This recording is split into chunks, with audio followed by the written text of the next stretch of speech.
Okay, everyone, don't panic because we have Nick Panico. I was sitting on that one for a while. I don't know. It sounded better in my head. Anyway. That's a good one. Yeah. We are with National Master Nick Panico, a Chess Angle regular contributor. This is his third appearance on the podcast. That's right, yeah. Yeah, his first Coffee Talk episode. What I do with these Coffee Talk episodes, it's largely unedited. There's minimal to no editing.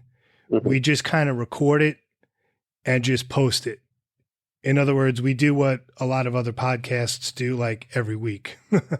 Okay. Yeah. But, well, maybe I shouldn't say that. But anyway, so his first Coffee Talk episode was episode 68. So I'm glad to have Nick back. He's a Long Island Chess Club semi-regular. We're trying to get him to come more often, but that's okay.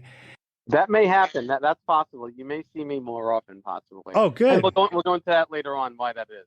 Oh, awesome. All right. So let me kind of run this down. So I figured we would start with a recap of the Kreitner tournament. Is that cool? Yes. And then the big story at the Marshall Chess Club. That's a very, very famous club here in New York City. Most of you know that. Nick tied for second in the under 2400, but you suspect your opponent may have cheated, right? We'll get into that. Yeah. There's other cases that I think I may have spoken on about on another podcast about this with a different tournament. And okay. Yeah, we'll cover that more in detail. Right. And then I know you have some thoughts on chess etiquette among kids. Oh yeah. All right. And then some thoughts on hitting your rating floor. Yep. Back to 2000. And then I know that there is some rumors about Nick Panico possibly going into chess retirement. That's possible. Possible. Well, you have some thoughts on that though, right? Yeah. Okay. So let's do it. All right. So let's start with the Kreitner tournament. That's our major tournament at the Long Island Chess Club. We had almost 50 people. It was a great turnout. So why don't you tell us about that, Nick? Yeah, no, I really enjoyed it. And I think that on the previous podcast, I don't know if we were, I believe we were one to two rounds into that tournament when I was last on, and it was an excellent tournament, and I think you had close to 55 entries, something like that, yeah. And it was 6 rounds. I know most of your regular tournaments are 5 rounds, and so this is an extra round compared to the normal tournament schedule. I was curious if you ever considered making it maybe 7 rounds or even extending it with only because of the number of entries that you're getting now. If that was, maybe something you would consider in the future. That's a good idea. We could even do something almost like a club championship, like make it 10 rounds even. Well, 10 rounds is a long, right? That's yeah. Big. Maybe 10's too much, but 7 or 8. That's right. Not a bad idea. It's not a bad idea. Right. And I definitely enjoyed the tournament, and it's different than what I've been experiencing, lately playing in a lot of tournaments, where it's mostly scholastic players now that are making up most of the tournaments. This was mostly adults, so it was nice to be in that environment, the 1 game a week, the game 90 with a 10-second delay, in the evening. And I guess you can say kind of sometimes being able to prepare. I know that you do the random pairings, right? So it's Swiss, but it's the random format. And obviously, I think in the beginning, I know with that number of people, you really can't prepare. But if you kind of know with the score group, as you get close to, after the second half of the tournament, you can, kind of prepare a little bit for your opponents. And I knew I would be playing Timirabili at some point, most likely, and then Exilian Chen as well. And so, it was, I did very well, I think. The first round was my shakiest game, I would say, overall, and then I kind of settled down and played pretty well for rounds 2, 3, and 4 against lower rated opponents. But of course, these days, as we talked about on other podcasts, due to the rating deflation, you have to take everybody seriously, which I did, especially after my kind of first round scare. And then in round 5, I wasn't really feeling well. I was actually thinking of taking a bye, and I decided not to because I knew I was going to get the white pieces against Tim Mirabile. And over the years, of course, I've played Tim probably, I don't know, maybe a dozen times if you if you include the action stuff, the quicker stuff. So, I've won some games, lost some, some draws. I'm sure I think he has a plus score against me when I was kind of a little bit weaker. I'm sure he was getting the better of me because, he's been playing, I think he's maybe 10 to 14 years older than I am. So, he started before I did. And so I knew I was going to play him, and I didn't want to take a bye. I wanted to play. If I lose, I lose. And so I was white. I had the white pieces, and I prepared the opening, but then he played something that I wasn't expecting, and he just got a much better position. And I tried to just, make it complicated a little bit because, okay, if I'm going to lose, then I have to have some chances. I can't just let him grind me out in just like a losing positional game. I think that's good, and also good advice for anyone that if you know that your game that you're preparing or a structure that maybe you're familiar with, you didn't go into it now, you just know that you're clearly worse. Rather than positionally getting grinded out from a player that's similar strength as you are, it's just better to take some chances and mix it up, I think, and that's what I did. And sure enough, the evaluation after I went over the game went from where Tim was winning to equal. And then I guess he maybe with the time or the situation where he realized that the nature of the position changed, he made some inaccuracies. And then I actually could have probably had a winning rook and pawn end game. There was a lot of pawns on the board, but I opted a draw rather than even attempting to try to win it. And I figured, okay, it was a good result, considering I wasn't feeling well. And, I would go into the last round still, I think, maybe leading the tournament or with a half a point, maybe ahead of the field. I forgot exactly. And then the last round, I was black against Exilian Chen. And, he's much younger than I am. He's in his early 20s. And he kind of reminds me of myself when I was his age, kind of in college. Expert 2100 level player. But making some advancements. Even if it's not rating wise, at that age, it's probably still if you're playing a lot. He plays out of state often in some of the CCA events, so he takes it seriously. So he's probably making some progress. And I figured that okay, I'm going to be black. It's going to be a tough game. I wanted to have some winning chances in the game. I know he's very prepared in what he plays. He knows it very well, his openings, I would say, and the structures that he gets. So I decided as black to play a Blumenfeld gambit. And that was the first time I've ever played it, actually. I don't even think I've played it in Blitz games. I think it's just the first time ever I played it. I did have some experience with the structure because when I was much younger, I used to play the Banco Gambit, so there's a somewhat similar pawn structure. I never really got into the Benoni, so I figured, okay, the Blumenfeld would be a good thing for me to try. So that week, I did some studying. I watched some. I have a Fritz trainer by, I think it's Andrew Martin that did it on the Blumfeld. Yeah, it was Andrew Martin, and then looking at some other videos and stuff to kind of really learned it pretty good within a week, I would say. It was just at night I would spend like 2 hours and go over some games and look at it. And I felt comfortable with it. It just really made some good sense to it. And the Gambit got very popular with a game where I believe Alekine is black, played Tarash. And Tarash with the white pieces kind of just developed naturally. And then, black took over the center and got a big kingside attack. And Alekine won a nice game, and that's like the model game of the opening. Of course, since then, a lot of developments and players who are prepared as white won't go in that route as Alaska did. I'm sorry, as Tarash did. So sure enough, when I played Gillian, he went, he wasn't familiar with it at all, so he kind of went the way that Tarash did, and I had a much better game. I was pretty much in control and better throughout the whole way. And then it got down to a situation where I think I had 12 minutes on the clock and he had 10, and it was equal material. And I just knew, okay, it was bishops of opposite color, but there was, a lot of pawns still on the board, and both of us still had the queens on the board with a pair of rooks as well. And I knew that it was probably a winning position for me, just based positionally. He had some queenside weaknesses, and any regular tournament situation I would play on, because there's not much to risk. But with the last round of the tournament, I figured that, because his light squared bishop could actually become pretty strong if I was to open the position and make like one inaccuracy.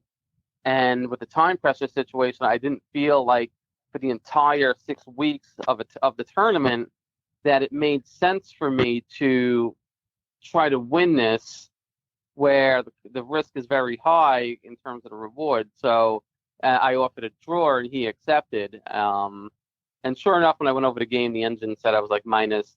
I was black, so minus means it's better for black. It was like minus 2.2 or something like that. Basically, again, not material. Material was even, but the position was just so much better that he probably couldn't defend it. So, it's kind of what I expected, when I offered the draw. But again, I felt like I made the best decision, and that concluded the tournament. And I think there was a 3-way tie for first between myself, Exilian, and Tim.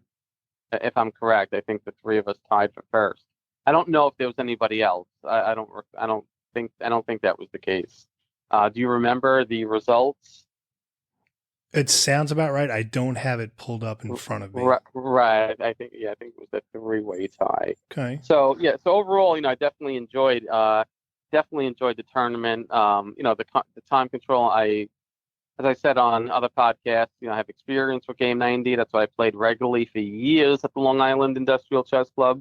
So it's one of my favorite time controls for classical chess.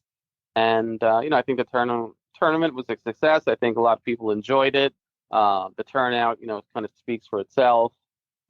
It's possible. I'm wondering next year if you get even more entries. Maybe you go over 60. Maybe you will need that stage at some point. Yeah, that's it. We're going to use the stage, and we're going to have like monitors. We'll put the moves for the top 2 boards. Yeah, no, it's doing really well. So, all right, very good. Let's change gears a little bit.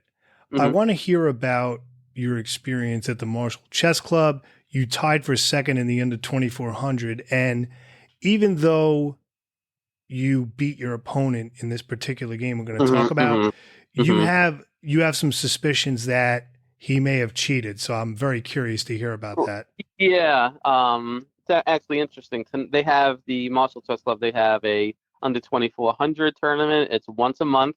It's a 5-round tournament. The first round's Friday night. 2 games on Saturday, 2 games on Sunday. The time control is game 30 with the 30-second increment.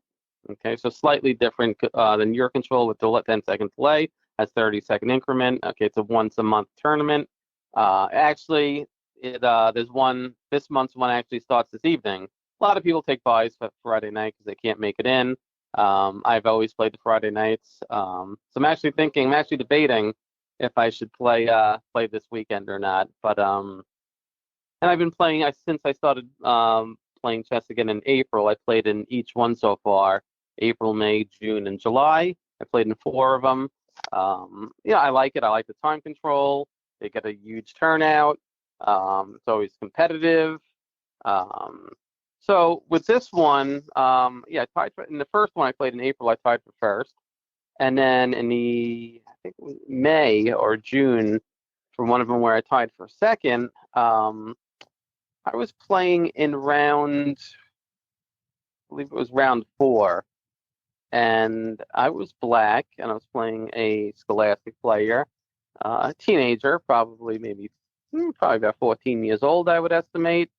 And he was getting up a lot, and I think leaving the playing hall, and it seemed like he was going to the bathroom, because you could tell that's the way he was going. You could hear the door opening and closing to the bathroom, and it was a tough position. I was black, and he was making a lot of moves that kind of seemed like hard to find for um, a player at his rating. Maybe he was 18, 1900. It's even some of the moves might be hard for someone 21 to 2200 maybe to play. So I kind of had some suspicion, that maybe, something was going on. I wasn't sure because it's the middle of the game. And then at one point, I made a knight sacrifice in a center for 2 pawns, and it gets very tricky. And black's okay; it's a kind of a thematic piece sacrifice. And when I made the move, he wasn't at the board, and then he came back to the board, and I guess that he thought that maybe it was a mistake, or again, because if you're thinking about your moves throughout the game, and then you see like someone make a sacrifice, like you're probably going to think for a bit. And he kind of didn't. He made the move like very automatic, which gave me the belief that maybe he was thinking that, oh, this is just not good. This is just, this is just what I have to do. Because if you're someone, if you're following computer lines, then you see something that wasn't on the computer line, you take it like nonchalant. You don't take it seriously. And I think that's why I kind of had an inkling during the game that he may have been cheating. Because when he made that move, when he came back to that move to the board and he made his move, I was kind of shocked. I believe it was actually after he captured my knight. It was a follow-up move, and he made it very fast. And I was very surprised because I just thought that it was losing. And sure enough, it looked like, that was the case. A couple of moves later, he just completely fell apart and he just resigned. And then when I went over the game, sure enough, Stockfish was picking those tough moves of his, he played the G4, then he played his bishop to H5. And, it was just kind of, right along with all the computer moves. And then all of a sudden he's just lost. So it kind of makes me believe that, he may have been possibly cheating, because when you see a game like that with those type of moves for that many in a row, where they're, kind of hard to see in their first line computer moves, and then somebody comes back and they just kind of fall apart. It's like, well, what happened? How could you be so strong to understand all of these moves that came before to lead you to this position, and all of a sudden you just kind of blunder, like in a way that doesn't make too much sense, because everyone blunders, but it's the type of blunder that kind of raises alarms. So that's why I believe that that it's possible. And there is it is an issue at the club, I believe, and at a lot of local clubs. Again, I'm sure 95%, 98% of the players, there's no cheating going on, but you don't know because there's so many people. There's a lot of people moving around, going into the bathrooms. The players have the phones on them. Supposedly now the rule is that the phones have to be kept in a bag. You can have like a knapsack bag or something like right below your chair, but the phone should be in there. The phone should not be on you during the game. And I believe that that's a FIDE rule now, and I think they're implementing that. I always take my phone. I do have a bag sometimes that I use. I have like my pens, pencils. Sometimes if I bring my own digital clock, I'll put my score sheets in there. I wear contact lenses, so sometimes I'll bring extras just in case I need to adjust it or use eye drops. So sometimes I do, and if I do have my phone, I'll put it in the bag, or I'll even put the phone. I always shut my phone off completely. I don't put it on silent. I just shut it off, power it down, and I'll put it on top of the table, like next to the clock. So I'll do that, and maybe that's a rule that's going to have to be implemented into the future. Some people do leave their phones in the office. I know I certainly would never do that. I'm surprised that the management even allows that option for liability issues, because with so many, players, 70, 80 people, I mean, it's very easy that somebody could go in, grab your phone by accident, take the wrong phone. So that doesn't seem like a viable solution for me, or I don't think management either. So I think it should be up to the players, where they can leave the phones out visible, on the table, as I do, or again, if the management says okay, they can put them in their bags. I think that's a fine measure. But then there has to be some type of, if you're enacting that law, then there has to be some type of management of that law, right? So if you're, and unfortunately, the thing is going to be that if somebody gets caught with the phone on them in their pocket, if they are leaving the playing hall and they're just looking at something, checking something, then they probably should be forfeited for that round. That's my opinion. Some people may say it's a bit harsh, or maybe that the first time that there's a time penalty. But I don't think so. For a classical game where it's game 90, what are you going to do? You're going to deduct 10, 20 minutes off their clock. Like, that might be fine. And then, somebody's still going to win the game because they had access to the computer on the phone. 20 minutes doesn't matter if you've reached a winning position, like pretty convincingly. So I think they have to really make sure that they're enacting that and punishing any violators. And once that happens, then players will realize that this is a serious thing, and we can't we have to can't have the phones in our pants pocket. So I think that's the thing. And I've had other instances.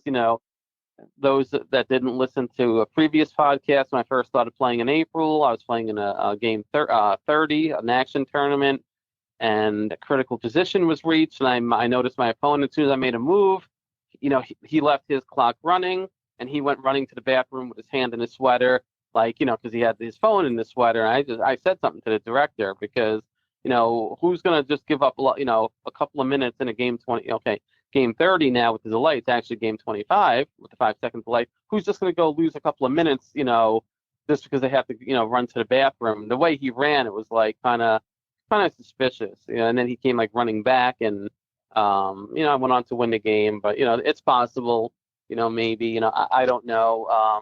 What I do know is that the technology is definitely, and I see it because I see it there, that immediately after a game is over, and some adults are doing this, but I would say it's definitely predominantly the kids, that they're in the hallway with the phone on and they're going over the game on Stockfish, like right away. And then they're talking to their opponent, and, sometimes it's, kids that are playing kids. And then both of the kids are in the hallway on their phones, like, on Stockfish. And this is where it's gotten to, rather than sitting down in a Skittles room, where you used to, have your score sheet and, you go over the game and you look at lines, you move pieces on the board, you put them back. Sometimes that process of going over a game, you might be there for a half hour with your opponent. Now it's just, you're in the hallway, in the lobby, and you're on your phones. Like, so that interaction between the players after a game is kind of lost if they decide to go that option and want to go over the game, at a table, at a board. I know when I was playing, when I was a teenager in the mid 90s, that sometimes that's what I used to do at the club. I would go, the games were downstairs. I would go upstairs and go over the game with my opponent if they wanted to do it. Of course, if they were a stronger opponent, of course, I definitely would, because I want to see what they were thinking during the game, regardless of the result. So, but now it seems like a lot of that is lost because of the technology, and it's just the way, I guess, things are trending. In terms of development as a chess player, I don't know, because okay, you see a lot of things now quickly with computers, as to when maybe decades ago, you might not even going over the game with a strong player, maybe even someone like at 24, 2500 level, they're not going to see the things that the computers do these days. So maybe you never really get to the truth of a position decades ago.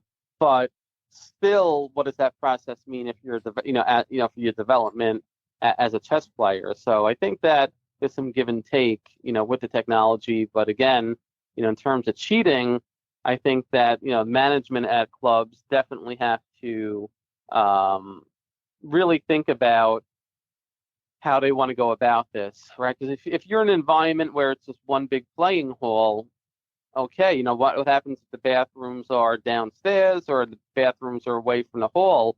Now, you know, you can't see those players, you know, what they're doing. And then, you know, they come back, they have their phone on them. You know, you don't know if they went on Stockfish or not. You just don't know. And that, you know, a couple of minutes can make the difference if someone's going to win a game or not. So, you know, I would like to see definitely more punishment involved for players that, you know, are you know, have the phones in their pockets, and maybe it'll happen where, you know what, that somebody got penalized that shouldn't have. Maybe, you know, they weren't. They just.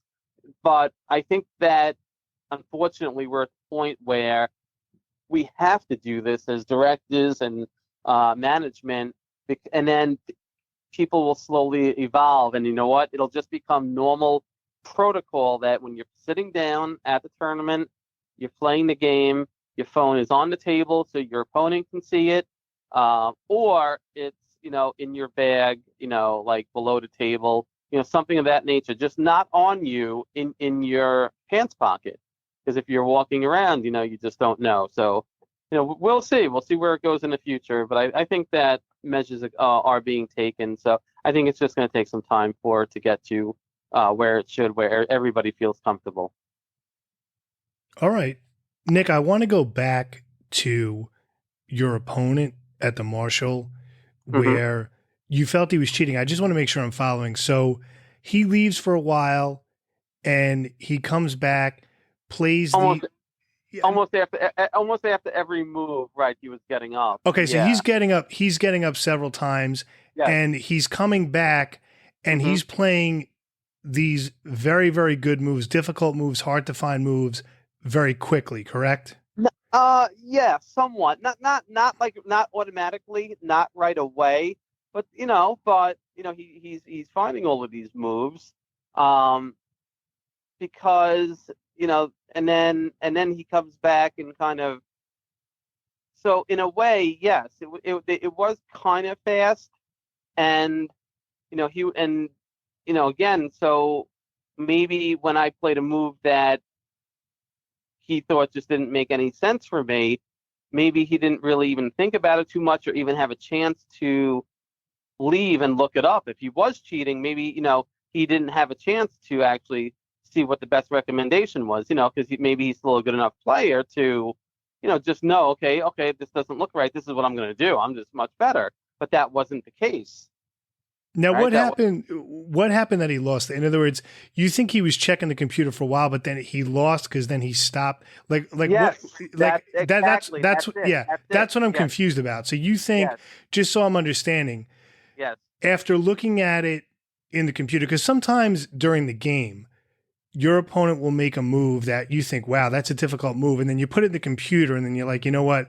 That's kind of, but even after computer checking it, these are definitely hard to find moves. Is that right? Yes. Okay. And you're telling me, so he's doing this, but then after a while, it's like somebody flipped a switch and he couldn't find these great moves and he lost the game. And you think it was because for whatever reason, he stopped, like maybe he was worried he was checking. Well, I think maybe he thought he was winning because I sacrificed the piece. Maybe he just thought I was winning. Yes. All right. Yeah, exactly. But you definitely think there might have been something going on there. Yeah. A pretty strong indication. Yeah, I would say. Yep. And it was a later round in the tournament, so it kind of it definitely seems a little suspicious for sure. Yeah. Okay. Yeah. Fortunately, we really haven't had much of an issue at the club. The only major incident we had, I did a podcast about this. I think it's the second episode of this podcast. It was one of the early ones where we had a sandbagger, and it was egregiously obvious that he was doing it. I had to file a complaint with the USCF. They unanimously agreed with my decision. But yeah, he was basically, I guess, trying to knock down his rating so that he could enter a major tournament in a lower section, I guess. But other than that, it's been pretty good. So fortunate in that regard. Mm-hmm. All right. So I would like to move on to, speaking of like kids or younger opponents, you have some thoughts on chess etiquette. And I know this is something that comes up a lot in the discourse about chess, the way Mm-hmm. that some kids behave, but I know you have some thoughts you want to share with us. Yeah, I mean, just my experiences alone. I've seen, unfortunately, okay, there are a lot of great kids, and I've seen now because I've played, last couple of months. It's mostly, scholastic play is mostly kids that I'm playing, and there's plenty of great kids out there and parents, and I mean, some kids as young as 7 years old, and they're very respectful. They know how to conduct themselves during a tournament game. Yeah, and I They, have to say, not to interrupt, and I sincerely mean this, I'm very blessed at the Long Island Chess Club because the kids that come, they're just great kids. They're hmm great kids, great families. hmm Because you have, maybe I shouldn't say this, but you have like kids who play chess, and then you have these like almost like these bratty chess kids. You know what I mean? Yes, And we I don't do. have bratty chess Right, kids at the Long right. Island Chess Club. I'm very fortunate. Even last night, this is true. Even last night, we had the club last night. I Mm-hmm. had these two kids come, two boys, cute kids, like 7, 8 years old. They both entered round 3 with a 1 point by each. It turns out they hmm ended up being paired against each other, and they played. Of course, the game was over in 4 minutes because that's what happens when you get, 2 7-year-olds play sometimes. I mean, they were relative beginners. But then what I did was I set up a table for them in the corner of the room. I'm like, why don't you guys just play for fun for a little bit quietly? And it was great. Great hmm kids, great families. I love to see the youth getting involved. But we do have more and more kids coming to the club, and just great people, great families, great attitude. Yes, Not yes. not some of the type of kids that you see in the major tournaments or the types of parents that you see. Really, really good group, really, really good families. I'm just very fortunate. So I just wanted to put that in there, that a lot of what I presume you're going to talk about, some of these behaviors, we're hmm really not seeing at the club. And I'm very, very blessed and fortunate that that's the situation. But go ahead and tell me your Yeah, experiences. yes, I would agree. Everything what you said because I have experience at all the local clubs on Long Island, and I would say that's definitely the case that I've encountered as well. At the local clubs, of really kids that take it seriously, very respectful, Yes. Mm-hmm. conduct themselves very well, and it's really good to see. Oh, yeah. Uh, Oh, yeah. there's a lot more for the future of chess. But sometimes, okay, when I'm playing in the city, again, there's a lot, right? Because it's predominantly kids. In some tournaments, there's 60, 70 entries. Um, a lot of these kids know each other. Um, they're 10, 11, 12, all different ages. And during, in between when the rounds are over, they're playing Bug House. They're loud. Some people don't like that. I get it though. They're kids, right? They're playing with each other. They're having a good time. So they're loud, and that's what kids do. And I can't really fault anyone for that. And then that's good to see too sometimes. Yeah, and But sometimes the adults are more, they're louder than the kids are sometimes. yeah, You yeah. know, I remember cases of that too. That's yeah, true. It's some of the local clubs. There's some funny stories, sure, with some of the characters. But so some of the conduct that I've been seeing with the kids is that they they may not know the rule and of offering a drawer. They'll offer a drawer like when they're thinking, when it's their move. Some of them don't know that you have to make the move first, then offer the drawer. So that's an honest thing, and sometimes they'll repeat it several times in a game. But there's other kids that certainly know the rule, and they're just worse, and they're just doing it to be distracting or annoying. So there's that, which is kind of a problem. Um, sometimes I've seen games where it could come down to like a time scramble, and they're in a worse situation, and their opponent is thinking, and then they'll stick their hand out and say draw, and their hand is kind of like going towards the clock where their opponent can't see how much time they have remaining. So that's kind of very like, that's like street chess, but to see kids doing this, that's not good conduct. And I've had some cases. I've had a case where one of game 50, 4 rounds, game 50. It's a 1-day tournament. I was 3-0 in the last round playing. Now he's an international master. He's probably going to turn 14 years old pretty soon. He's won many scholastic titles, for youth, at his level, and you know, no reason why he can't become a GM, right? Because he's only 14.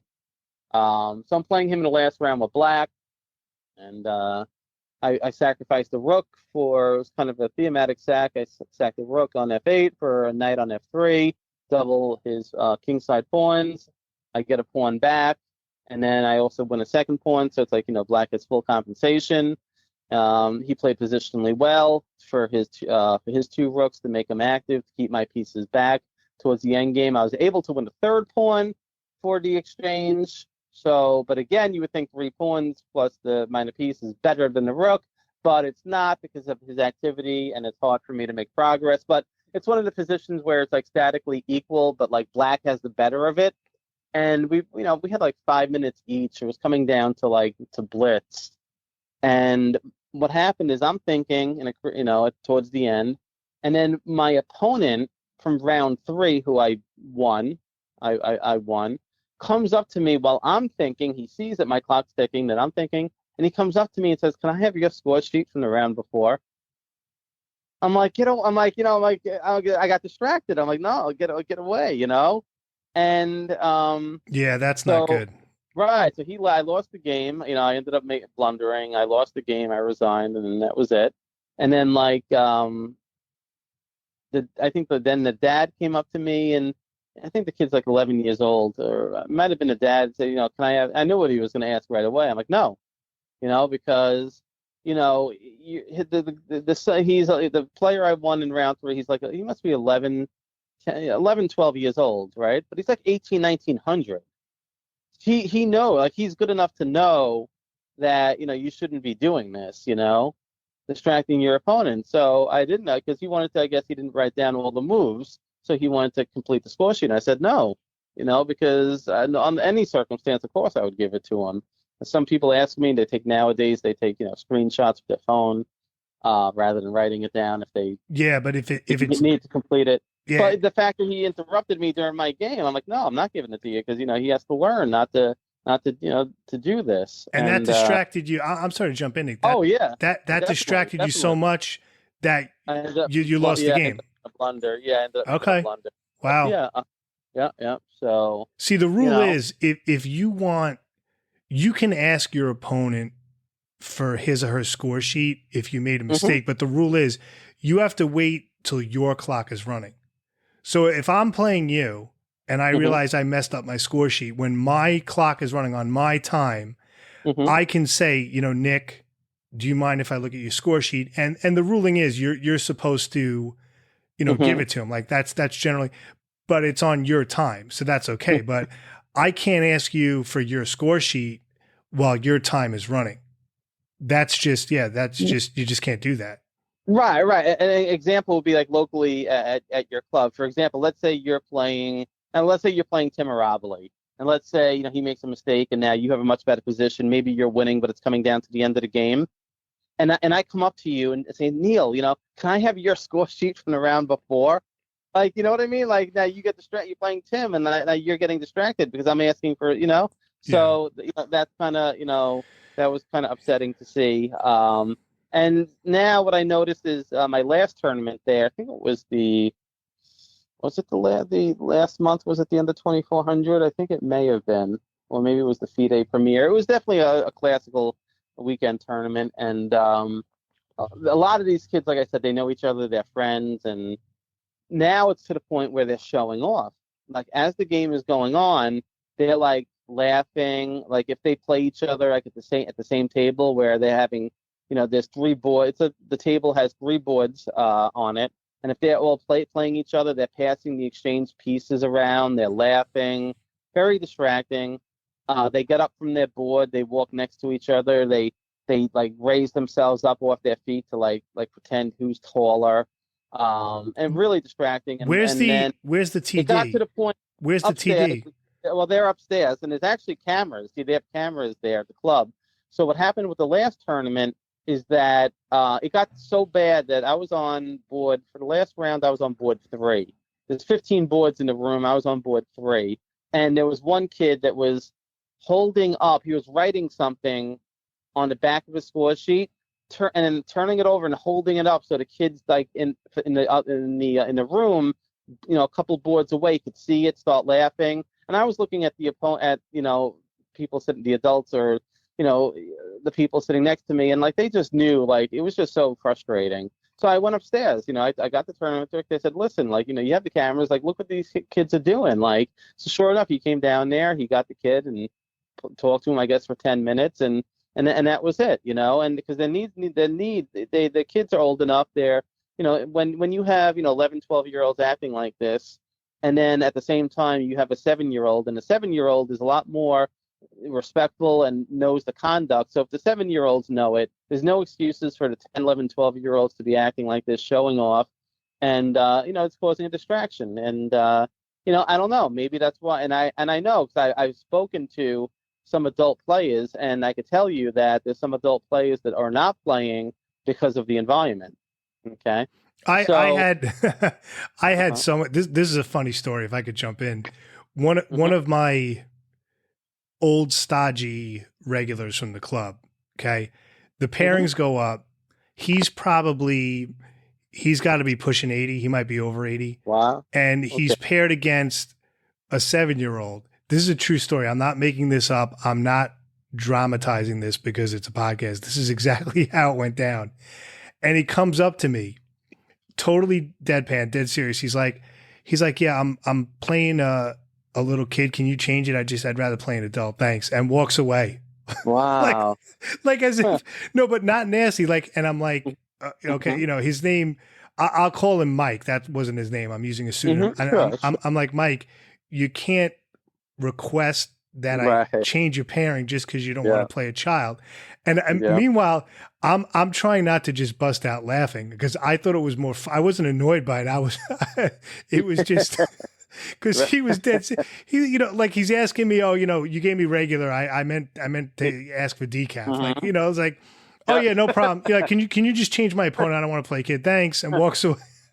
And I'm like, Mike, I can't change the pairings. I go, a lot of kids play in tournaments. It goes by, the score and I can't. Sure. And then, so I explained this. He's like, oh, okay. And then he goes back.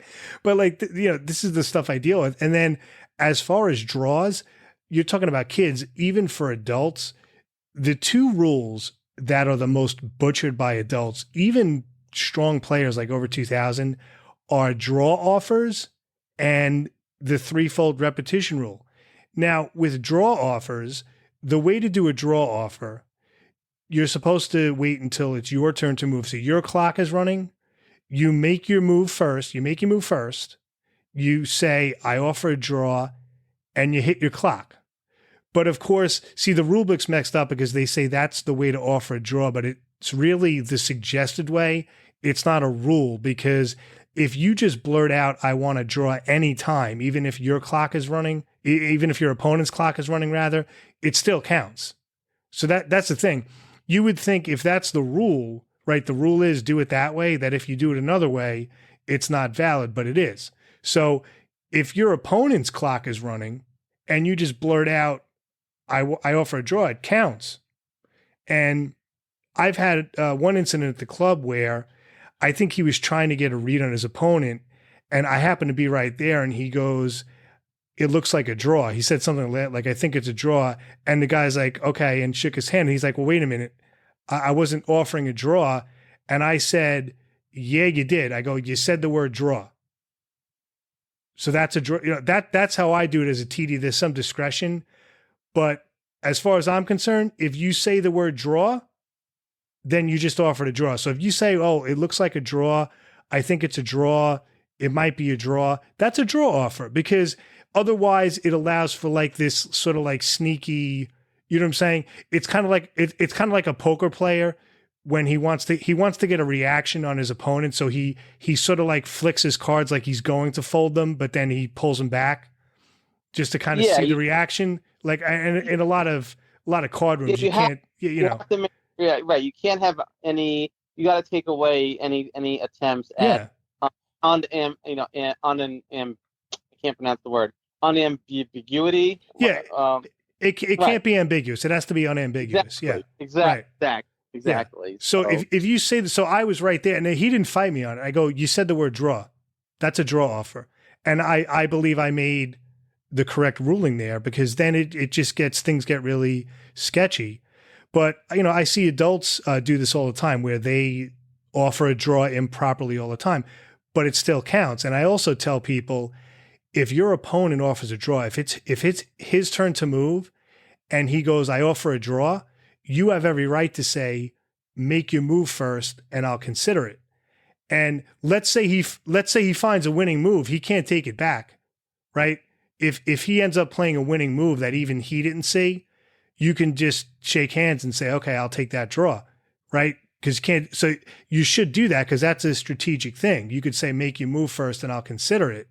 Now, if you say, the only thing is, if he says, I offer a draw, and you say, make your move first and I'll consider it, if his move is checkmate, then you lost, because mate, it's what happens first. Mate trumps everything. But if his move is just a winning move, you can then accept the draw offer. Like, because draw offers are irrevocable until like a move is made. Like, if your opponent says, I offer a draw, he can't take it back. Now, once you make a move or touch a piece, then it's over. And now let's talk about touch move. If your opponent offers a draw and you simply touch a piece, that's a declination of the draw offer, because touching a piece is a requirement to move, right? So if I'm playing you, Nick, and you say, Neil, I offer a draw, and I think about it and I touch my knight, I just decline the draw offer, because touching the piece is a requirement to move. You follow what I'm saying? Yes. So there's a lot of subtleties. Yes, there are with these draw offers. But I mean, yeah, kids mess it up, but I see adults do this all the time, because people don't really read the rule book. You know, they'll spend $300-$400 to go to a major tournament in a hotel. They don't want to spend the $15 or $16 to get the rule book. Now, you don't have to read it cover to cover, but some of the more common scenarios that come up, as far as threefold repetition, as far as draw offers, you know, people should at least be aware of that, because in some cases, people have lost games because they weren't aware of the threefold repetition rule. A lot of beginners and adult improvers, they don't even know about the threefold repetition rule. And I've seen games where, you know, they're trying to get a draw and they had it, they could claim it, but, you know, they didn't know about it. You know, they don't know. Oh, really? If the position's about to appear for the third time, and it doesn't have to be in a row, it could be non-consecutively, right? But it basically that's I've noticed that too, where there's opponents that do know, like players that do know, like the threefold repetition, where it's, you know, like 3 in a row, but they don't realize that it doesn't have to be like reoccurring. Like, you can have this, if you have the same position 3 times. That's right. With moves that are in between, then it's still a draw, right? And sometimes it's hard, you know, it's hard because they don't recognize, like in their memory, they just don't recognize that the position was reached, you know, 3 different times, you know, when it's 3 moves in a row, that most people grasp and can follow and understand. But sometimes when it's, you know, maybe, you know, there's like, let's say the position comes up 3 times, but let's say it's been over a span of 12 moves, right? They might not recall all 3 occurrences of that position. Yeah. So, basically, for those of you listening, in other words, when the entire board, when all 64 squares, when that exact position appears for the 3rd time, and it doesn't have to be consecutively, you can declare a draw by threefold repetition.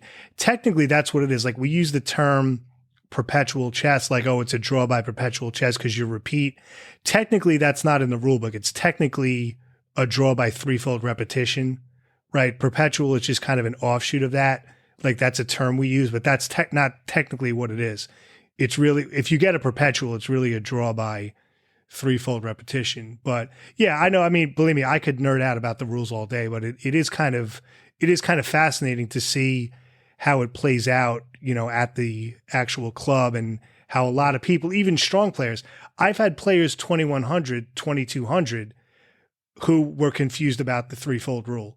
I've had players 2100 or higher who were confused about draw offers, right? It's not just something that's reserved for, let's say, scholastic players and beginners. So very fascinating. It's kind of a cool discussion, but a lot of people just aren't aware of, these procedures. Right. And, again, with the etiquette with the kids where, there's a lot of them that don't know that. But, again, when it comes to the conduct, sometimes it's where the kids are just offering draws, just to do, kind of distracting, where they know they're in a lost position. Like, they're good enough where, if they're good enough to know, if the tables were, turned and they had the position, let's say I had, they wouldn't offer me a draw in that position.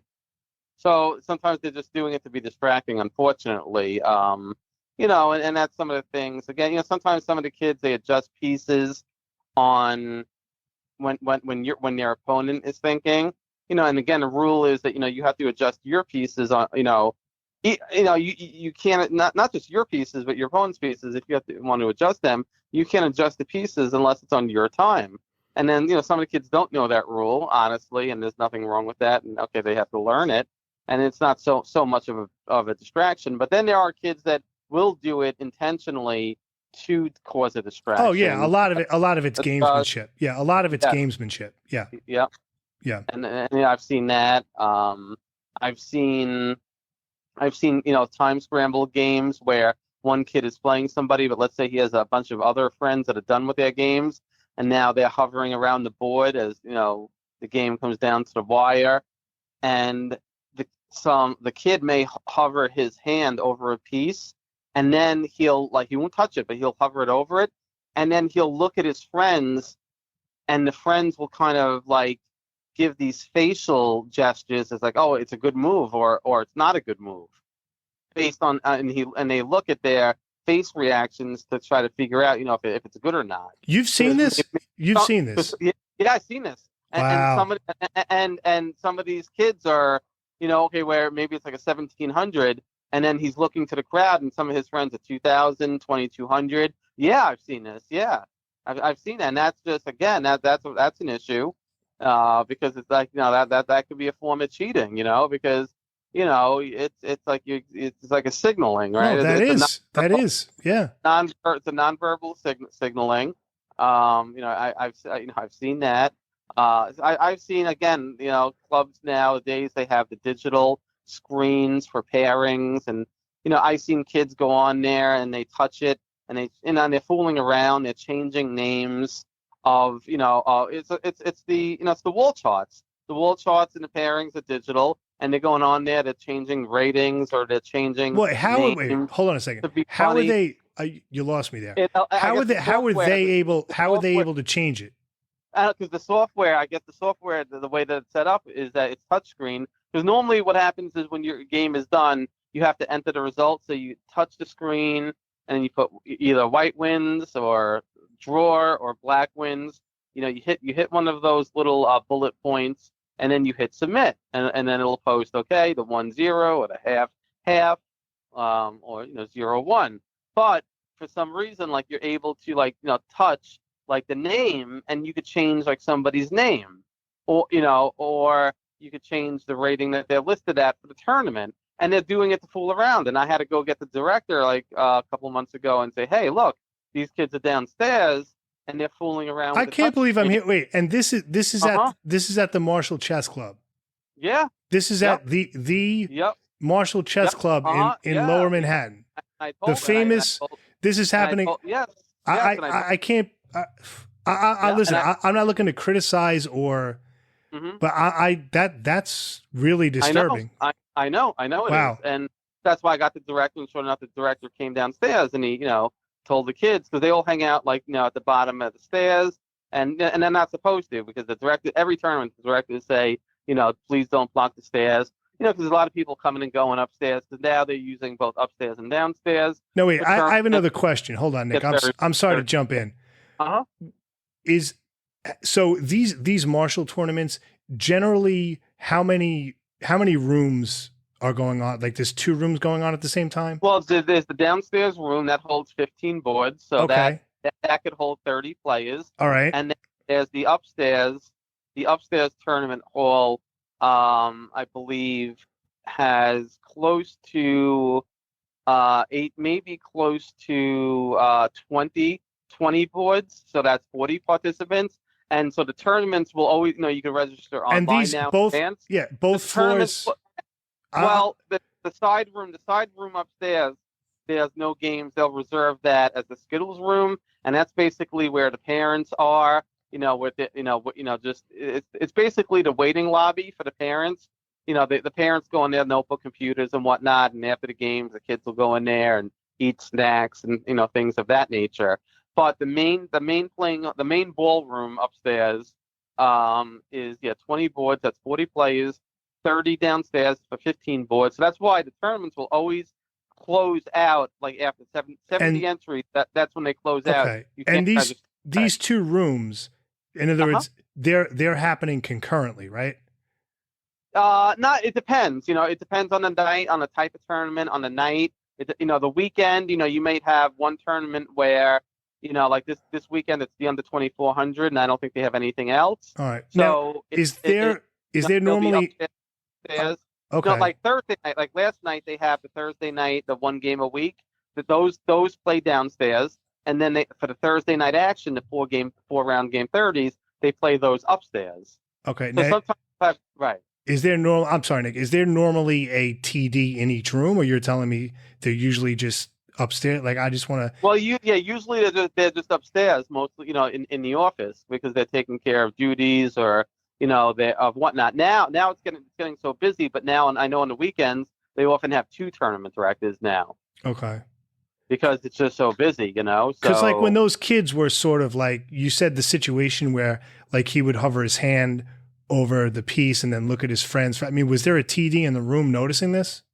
No, but that's the other issue is that I had a friend who had an issue with I believe I don't know if it was I think it was a Tuesday Masters tournament 4-round game 30 was an action one, or if it was a Thursday, or where he claimed because he had some argument or some issue, and then he was claiming that he was telling the director you have to be out here at the end of the round, and now they're getting more right because that's when a lot of the situations arise, right, regarding rule infractions or things of that nature. So, and it's just, I guess it's becoming, it has to become more adopted now that, right, the directors should be at the, in the hall as the games are, coming to a conclusion. So, but sometimes, no, sometimes, in terms of the kid hovering, a hand over a piece and then trying to look to the crowd to see, like, if if his friends approve of the move or not, I guess. It does happen occasionally. Again, this isn't happening every time. This isn't every kid. This is probably an isolated incident or 2 where this is happening.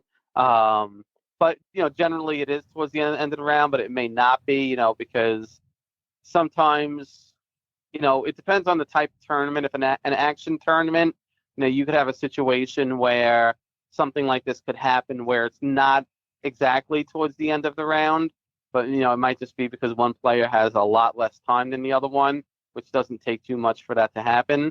So so it all I guess comes down to it. But when you have 70 players, it's sometimes now you're going to need more than especially when there's 2 levels, 2 floors. You're going to need more than one director. And I've noticed now on the weekends that's what they're doing. There's like pretty much 2 directors all the time now. Yeah, one is a lot for. I it's should a say lot. One is not. Meaning 70 is a lot for one. Yeah. Person. So, all right, let's change gears a little bit. Very interesting conversation there about that. But let's move on. So you had some thoughts on hitting your rating floor. I don't know if you meant yourself personally or just generally. Yeah, well, I did. I think right now, if I was to go on MSA, I think I'm pretty sure I'm 2,000 now which I can't go any lower, and I think that's for the August supplement, and I think I'm 2,000. I kind of been slowing down playing, but and that's normal this time of year because for those of your listeners that aren't aware, I think we might have mentioned this maybe on the first podcast, but I'm very much into weather and hurricane season, and here we are. It's getting towards the second half. We're in the second half of August now, and this is the time of year when I start following the models very closely, and because it's possible, I don't even know. It's possible 10 days from when this podcast is released that I could be heading down to the Gulf of Mexico to intercept a hurricane. So generally this time of year, yeah, kind of. I'm laughing. I'm reminded. Are you one of those like the storm chasers on TV who's like, well, they're like 100. We're here in the middle of the hurricane. No, this is awesome. I can't. Is that you? I just want to experience it and document it.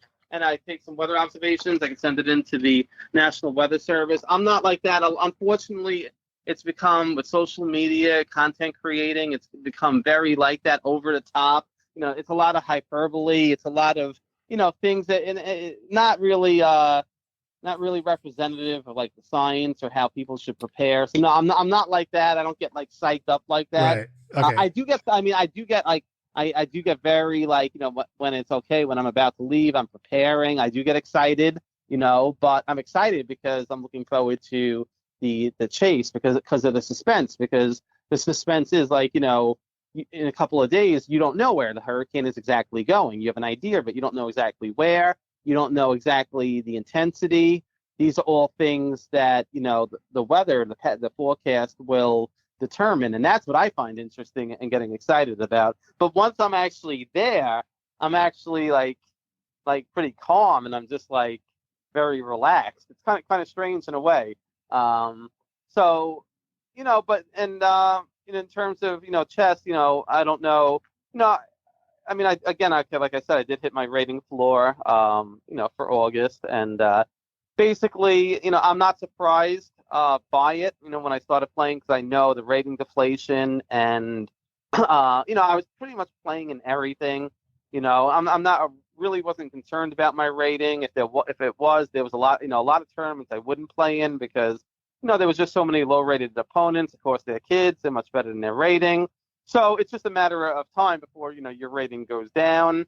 So I knew that would happen. That was a possibility.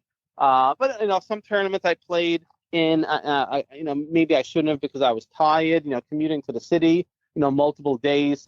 Friday, Saturday, Sunday. It takes a toll on you, right? Most of the players live in New York City, and they're very, the traveling isn't as much of an issue, and especially if you're younger, right? You have more energy, and again, it's mostly scholastic players now, and so that's the other issue I think too. And it's just, I'm 46 years old now. I'm not 23.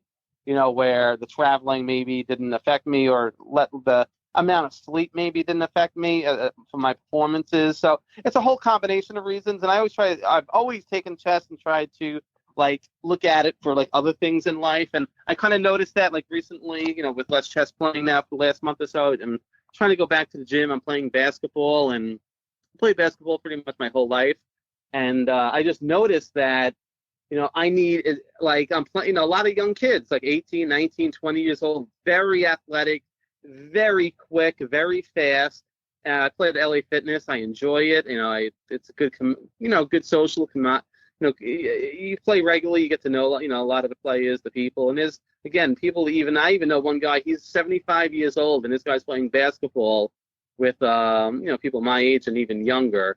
And, he does it. He lost his wife, and it's just something, he's keeping himself in shape, and so with the what I was saying is that now, through this like stuff, like my age, I'm like, I need to lose 15 pounds, right? I'm not that I'm heavy or super overweight, but if I want to be able to keep up, like, defending these 20-year-olds that are so quick, like moving laterally. Like I need to get a lot faster, and so it's like a good goal for me, right? So, but I'm recognizing, okay, because I'm not 20, 23 years old anymore, 25 or even 30. So kind of, you lose a little bit, and so I can still do it, if I get back to back to that form. So just like chess, is that I have to recognize too that in some of these tournaments, especially the action tournaments, playing kids, they're very fast, they're very resourceful, and if you're not matching that energy, you're not going to perform as well. Now, right, there's a big difference between performance and knowledge, right? I haven't lost any knowledge, even though, okay, I'm technically a whole class lower than my peak, right, of being national master over 2,200. Now I'm 2,000 at the bottom. I mean, if anything, I think my knowledge is probably higher than when I was maybe 2,200. Maybe at least the same. Definitely not lower. I haven't lost any knowledge, or I think I've gained it. To be honest, I think I've learned more. Maybe a few more different openings, and different pawn structures, some fundamentals, things of that nature.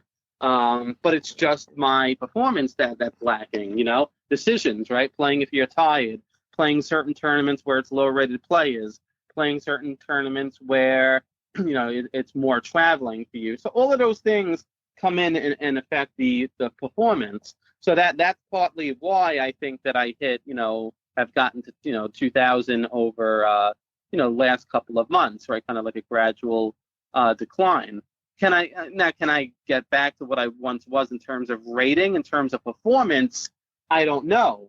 I don't know if it is, because it's like, okay, I'm 46. I'm not in my, right, when I went over 2,200, I was 34 years old. In 2000, I was actually 36 years old, I think. Yeah, 36 years old, or 37 when I hit over 2,200. So, I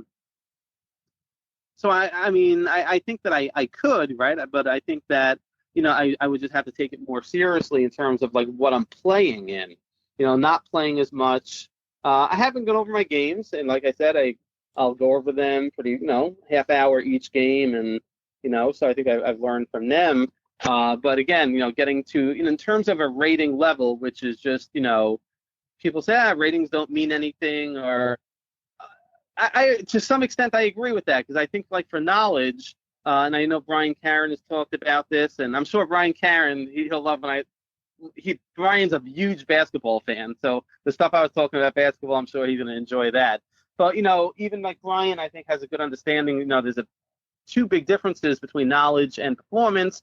There's a lot of players, right, that have so much knowledge, and we've talked about this in the past, but how come they don't make it to a certain rating level, which is based on, statistical performances over time, for a number of games, right? So, and there's a difference between the two, right? So, getting back to a certain performance level, what are some of the things that I'm going to have to change?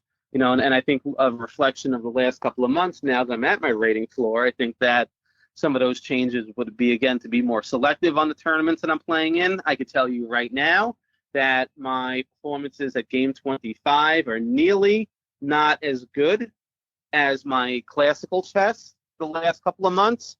I've had some pretty good results. Okay, I tied for first at the Kreitner Memorial Tournament, which was, a very good one. I tied for first in an under 2,400, which was a game 90. I tied for second in two of those under 2,400s. And then the other under 2,400, I was a half a point out of under 20 of second place. So I played in there 5 games, 5 rounds. I played in 4 of them, one for the last each month. That's 20 games. And I've not lost a single game out of those 20 for that time control. There was 3 different game 50 tournaments, 3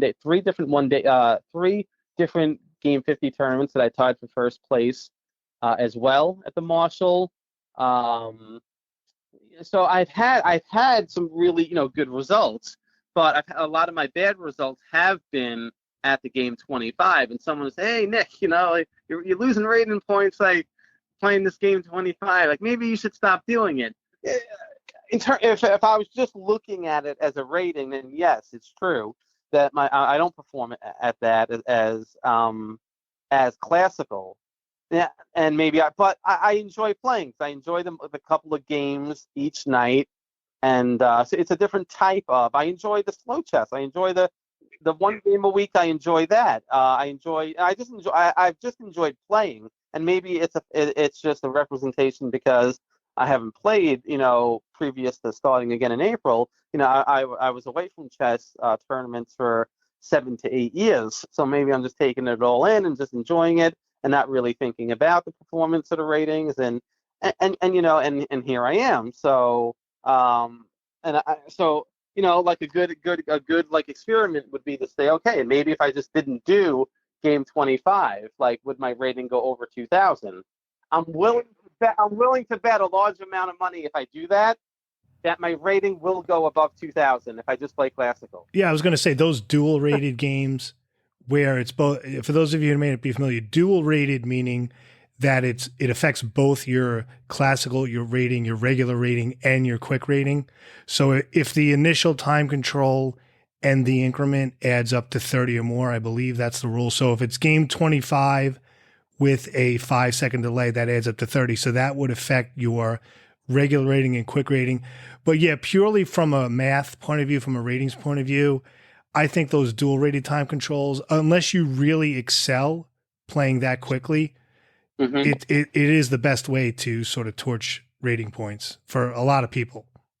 Yeah, and I used to when I was younger. I used to do really pretty good in them. So I don't know. I mean, but I feel like I'm definitely like my knowledge is like, and this was like, I mean, when I say playing action tournaments, like, I mean, I'm talking like decades ago, like when I was like 1900, 2000, well before I even hit National Master. So I mean, my knowledge has obviously definitely increased a lot since then, but for some reason back then, I don't know, maybe I was carefree, right? Maybe I'm younger and I was carefree and I just played like rapid chess. Maybe I was just playing for tricks, very resourceful, and maybe that was, maybe that was a good recipe for the action chess.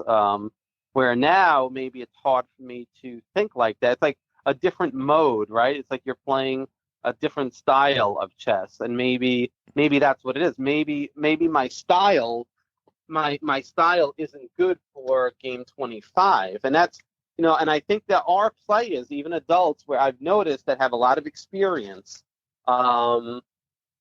They play certain openings in action chess, and they play certain openings in classical chess, and I don't mean that they're playing like, okay, they're playing, Berlin walls in classical chess or London system in classical chess. And then in action chess, they're playing like the England Gambit or the Black Mardima Gambit. I'm not saying it's not a big noticeable change where you'd look at it and say, wow, it's totally two different styles. But I think that the very experienced players that play a lot of different controls, like they just have a different type of strategy that they're playing for. I'm sure the classical, it's more they're playing for slower games where they're playing for the end game. And I think that in the action chess, it's not about the end game. It's more about dynamic play, about unclear positions that may get very tactical very quickly. Things along those lines. And I think that for me, I think that's my problem where the path that I took to National Master was very positional, end game, concrete thinking, where I'm just not adapting it. I can't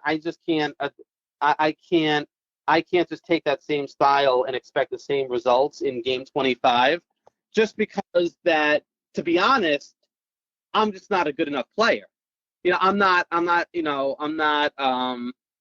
the Alex Lendeman level or, Nakamura level. I'm not, at that level where I can beat players of similar ratings as myself in a much quicker, or even lower rated than myself, in a much quicker time control. And a good thing that one of my friends told me, okay, Frank Patchouli, who most of us know, he even said that, as the time controls get narrower, meaning less time, you're giving up your edge being a stronger player. And I think there's some truth to that. That's a very good point. I agree with that. I agree with that. Yeah. All right. And I think, and I think that, people that hit rating floors, I think that they shouldn't get discouraged. I know I'm certainly not discouraged, and just because I hit a rating floor, it's common. I can still play good games. I can still. I know I've been winning tournaments. So. Yeah, I mean, a lot of people are going through it now, and even if it's not a floor, for a lot of people, that 150 to 200 point range decrease is common. But anyway, Nick, just because of time, I just want to go to our last segment. No, this is all great stuff. Mm-hmm. So, real quickly, just maybe like 5-10 minutes. What is your deal as far as, I don't know if I should call it chess retirement, but taking a break, or I guess sort of hibernating for a while? I don't want to put words in your mouth, but I know you had. I know you had some thoughts. So go ahead. Yeah, I don't think that I don't want to go into like retirement mode like I did years ago, where I didn't play anything at all for like 7 to 8 years. Like, no, I hope I don't do that. I don't want to do that. So I do enjoy playing, but I think that, maybe it's just, playing a little bit less, playing a little bit less. And then, it's hard, right? Because it's like when I do play, like I want to have like a certain goal that I'm working to. And that's just anything, right? That's, again, when I play basketball, or years ago when I used to weightlift, school, education, going for a certain degree, going for another certification, anything along those lines, always some type of goal. I would say, even when I do a lot of hiking, I try to increase mileage, go to different locations. So for most chess players, right, the goal is, well, I want to become this level, right? I want to become an A player. I want to become an expert. I want to become a national master. And it goes up and up, maybe a FIDE master or whatnot. So, realistically, I don't have any goals where I'm saying, okay, I want to become an FM or IM, because I think I'm too old for it. I know there's players that make titles, FMs and IMs, 40s and 50 years old. So I shouldn't just stereotype and say I'm too old. I don't know. All I do know is that the investment in time that it would take is something I don't want to do. Okay, so that I kind of am like realistic with my expectations. Could I get back to National Master at the 2200 level? I probably could, and I do think that over the next couple of years, the rating deflation is going to start to trickle down, and a lot of these low-rated players that play regularly, their rating is going to go up to where they should be. If they just stop playing now, they're not in the rating pool just because they're not playing anymore. So I think that the rating system will stabilize, and I think that if I did play.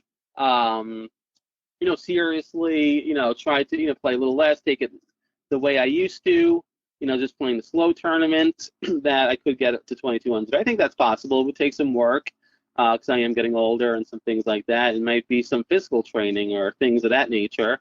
But it's okay. But I've made National Master, so do I need to devote all of this time into getting back to that? Like, I don't know. I don't feel like it's very rewarding.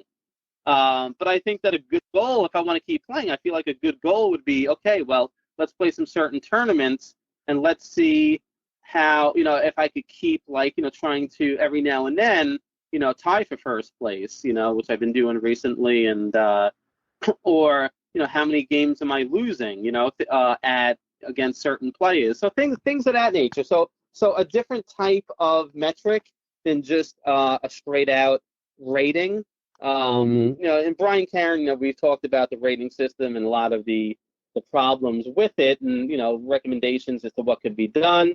Probably, to be truth be told, nothing is going to be done in terms of the USCF on their end. So my goals would just to be a little bit different, maybe to expand my openings a little bit, like some experimentation, but still try to expect decent results for certain tournaments. I would say. I think that's some of my goals, and that'll probably why I keep playing. Excellent. All right, Nick, I think I'm going to end it there. Great conversation, some great stories from the actual tournament scene. So National Master Nick Panico, thanks so much for coming on today. I appreciate it. Thank you, Neil. I appreciated it as always. Of course. And like I said, you'll be back. You are officially a Chess Angle regular contributor, which means that and $1 won't get you a cup of coffee. But but anyway, always a pleasure to have you on. And for those of you at home, thanks so much for listening. And I hope you win your next game. Have a great day, everybody.